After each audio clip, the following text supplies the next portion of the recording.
Welcome back to That Handicapping Show. I am Claire Novak, joined today by Ellis Starr from Equibase and Tom LaMarra, and we are here to talk about the Mrs. Revere Stakes Grade 2 Turf Race Mile and a 16th for the 3-year-old filly's $200,000 purse, and everybody is looking to make that money because this is an overflow field. 14 entered and 4 on the also eligible list, but despite that fact, your 3 experts have settled on the same horse. Ellis, why do we like the horse that we like? Well, I like Onus because she's already a Grade 3 winner, and she's moving up as 3-year-olds you'd like to do in the fall, moving up from Grade 3 to Grade 2. She won the Commonwealth Oaks, formerly run at Colonial Downs, which was run at the end of September at Laurel. Forest Boyce has ridden her very well in 3 straight, winning by 8, 10, and 4. Her last race, Equibase Speed Figure 104, is a career best. She's come back to work 4 furlongs, best of 33 since then, so her form is good. And Shug McGahee doesn't usually ship out of the Northeast unless he has a good horse. All right, and Tom, you are also picking this horse, and you really like her coming through her Yes, conditions. one clarification. Claire called me an expert. I take offense to that. I am a struggling handicapper. Okay. I just wanted to make that clear. Well, so much for that pretense. No, you can stop watching now. No, really, I don't want to keep harping on the horse because we all like it, and the fact that we picked the same horse in a very, strong 14-horse field is really intriguing to me. But look, just go back and watch her races, especially her last one, with her acceleration, the ease. Forest Boyce really wasn't.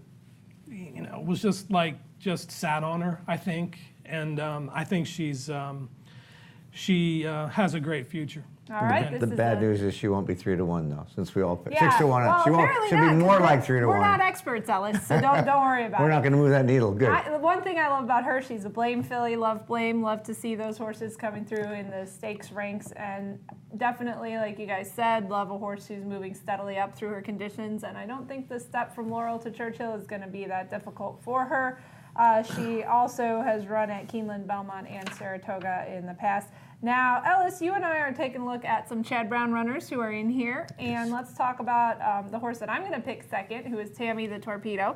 And Tammy the Torpedo ran actually in the Breeders' Cup in the Juvenile Fillies Turf last year, and then went to the sidelines. Apparently some kind of injury, I would assume. Did not race again until this October, when she came back and nicely won an allowance race at Belmont. So I am looking for her to step up and run well here under Florent Giroux.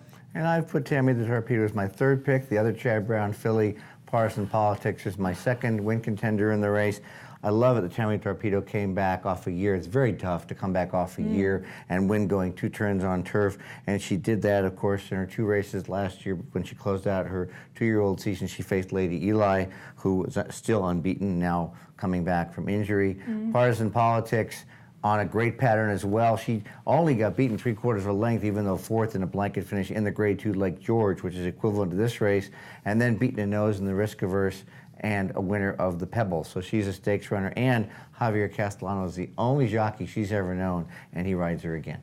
All right, and Tom, you are going off the reservation for your under picks. I am, yes I am. So tell us who you like. Return to Grace for the Marcassi barn. Yes.